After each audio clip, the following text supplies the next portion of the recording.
U.S. President Donald Trump expressed optimism Tuesday that a deal can be reached to address his interest in acquiring Greenland, a territory of NATO member Denmark. How far are you willing to go to acquire Greenland? You'll find out. Trump spoke to reporters at the White House before heading to Davos, Switzerland for meetings at the World Economic Forum Wednesday, including with NATO. I think that we will work something out where NATO is going to be very happy and where we're going to be very happy.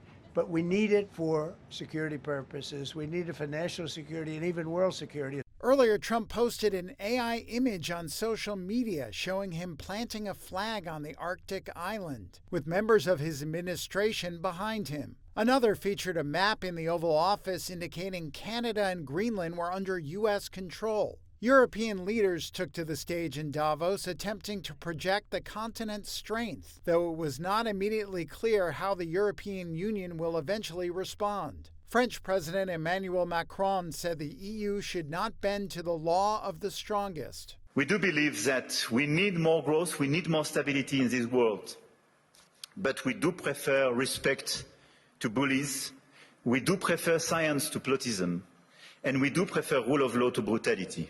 Trump has vowed to impose tariffs on countries that stood in his way. Canadian Prime Minister Mark Carney expressed his disapproval of that approach.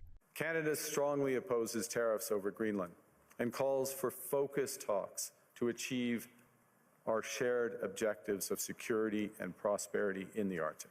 U.S. Commerce Secretary Howard Lutnick said if the EU were to retaliate, it would likely repeat the pattern that occurred before the two sides agreed on a trade deal last year. Then we'll be back to a tit for tat, which is how we began, and it will end in a very positive conversation between Donald Trump and Ursula von der Leyen, which is what happened last time.